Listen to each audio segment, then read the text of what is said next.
तुम्हारे mummy papa आ रहे हैं, तुमने मुझे बताया नहीं? हाँ वो मम्मी पापा आने वाले हैं, वो मैं बताने वाली थी, भूल गई। कब बताने वाले थी? तुम्हारे मम्मी पापा मुझे कॉल करके लोकेशन मांग रहे हैं यहाँ का। अरे तो वो पता है भैया भाभी ना मम्मी पापा को घर से बाहर निकाल दिए हैं। अब मम्मी पापा कहाँ जाएंगे, तो मैं उन्हें बोली कि आप यहाँ आ जाइए, आप हमारे साथ रह लीजिएगा। यहाँ क्यों बुलाया तुमने? क्यों बुलाया क्या मतलब, ये उनकी बेटी का घर है, वो यहाँ आ सकते हैं। किसने बोला कि उनकी बेटी का घर है? ऐसे क्यों बातें कर रहे हो, मेरे मम्मी पापा की प्रॉब्लम में है तो यहाँ नहीं आएंगे तो कहाँ जाएंगे। तो मैं क्या करूँ प्रॉब्लम में? मैंने ठेका ले रखा उनका। क्या दिख रहा तुम्हें? कोई धर्मशाला दिख रहा है, वृद्धाश्रम दिख रहा है तुम्हें? ये कैसी बातें कर रहे हो तुम? कैसी बात क्या कर रहा हूँ? जो बात है वही बात कर रहा हूँ। अपनी मम्मी पापा को कॉल करो और बोलो कि वो यहाँ नहीं आएंगे। पर क्यों नहीं आएंगे वो यहाँ? मैंने बोल दिया ना, नहीं आएंगे तो नहीं आएंगे। यार ये घर मेरा भी है, मेरे मम्मी पापा आ सकते हैं। चलो ठीक, मान लिया तुम्हारा घर है, लेकिन सिर्फ और सिर्फ तुम्हारा घर, तुम्हारे मम्मी पापा घर नहीं आएंगे। क्यों नहीं आएंगे, मुझे चीज रीजन बता दो, क्यों नहीं आएंगे वो? तुम सच में पूछ रही हो मुझसे? मैं इस सवाल का जवाब दूं तुम्हें? तुम्हें नहीं पता कि मैं ऐसा क्यों बोल रहा हूँ? नहीं पता है, बोलो। हाँ बाबा, मैं बस अभी कर ही रहा था, टिकट कर ही रहा था अभी। ठीक है पापा। प्रणाम पापा। किसकी टिकट बुक कर रहे हो? मम्मी पापा की। क्यों, कहीं जा रहे हो? कहीं जा नहीं रहे, आ रहे हैं हमारे पास। पर लास्ट मंथ ही आए थे, फिर से आ रहे हैं। लास्ट मंथ कुछ दिनों के लिए आए थे, अब हमेशा के लिए। एक सेकंड, तुम्हारे मम्मी पापा अब हमारे साथ हमेशा के लिए रहेंगे? हाँ। पर क्यों?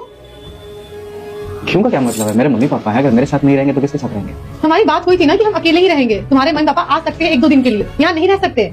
रति देखो, समझने की कोशिश करो, बूढ़े हो चुके हैं वो, गांव में अकेले रहते हैं, अच्छा लगता है क्या? एक सेकंड, मैं क्या समझने की कोशिश करूँ? तुम बोले थे कि हम दोनों साथ में रहेंगे, अकेले रहेंगे, यहाँ पे कोई और तीसरा नहीं रहेगा, फिर वो क्यों आ रहे हैं? हमें कभी रोकी तो नहीं ना यहाँ आने के लिए? 1-2 दिन के लिए आए, चले गए। तुम भी जाते हो, अब वो यही आने क्यों आ रहे हैं? मुझे नहीं पसंद है ये बात, मैं तो पहले ही बोल चुकी हूँ, पहली बार तो बोल नहीं रही हूँ। ये पत्थर की लकीर थोड़े ही। हाँ है, मेरे लिए है, अगर मैं बोल रही हूँ तो मेरी बात पत्थर की लकीर है। मुझे नहीं पसंद है कि तुम्हारे माँ बाप यहाँ के रहे, बस बात खत्म। वो नहीं आ रहे, उन्हें मना करो। घूमने आना है, आए 1 से 2 दिन, इनफ है। मैं नौकरानी नहीं हूँ, उनके लिए खाना बनाऊंगी, ये चीजें करूंगी। अगर ये मेरे से उम्मीद रख रहे तो थोड़ा बोलो कि उम्मीद हटा दे, मैं किसी के लिए कुछ नहीं करने वाली। मुझे अपने पति के साथ रहना है, पूरे खानदान के साथ नहीं रहना है। एक काम करो, उनको फोन करो, मना करो, वो नहीं आएंगे यहाँ पर। मुझे देख क्या रहे हो, मना करो। अगर तुम मना नहीं कर सकते हो, मैं फोन करके बोल दूंगी, मेरी बातों से ज्यादा बुरी लगेगी, इसलिए तुम खुद मना कर दो। अब कुछ पूछते नहीं हो, हर चीज अपने से फैसला कर लेते हो। मैं तो जिस नहीं करती हूँ घर में, मैं क्यों इस घर में? तुम्हारे माँ बाप नहीं आएंगे, ये फाइनल है। अगर वो यहाँ आ गए तो मैं इस घर को छोड़ के चली जाऊंगी और दोबारा कभी नहीं आऊंगी। तो डिसाइड करो कि तुम्हें क्या चाहिए, मैं या तुम्हारे माँ बाप। मेरे मम्मी पापा यहाँ आना चाहते, तुमने मना कर दिया साफ साफ कि नहीं वो यहाँ नहीं आएंगे, सिर्फ हम दोनों रहेंगे इस घर में। तो ठीक है ना, हम दोनों रहते हैं इस घर में।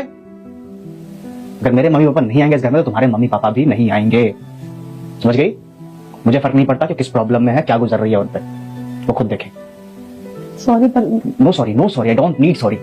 अगर तुम मेरे माँ बाप की इज्जत नहीं करोगी तो मैं भी तुम्हारे माँ बाप की इज्जत नहीं करूंगा, सीधी सी बात है, टिट फॉर टैट। वीडियो को लाइक करना मत भूलिएगा।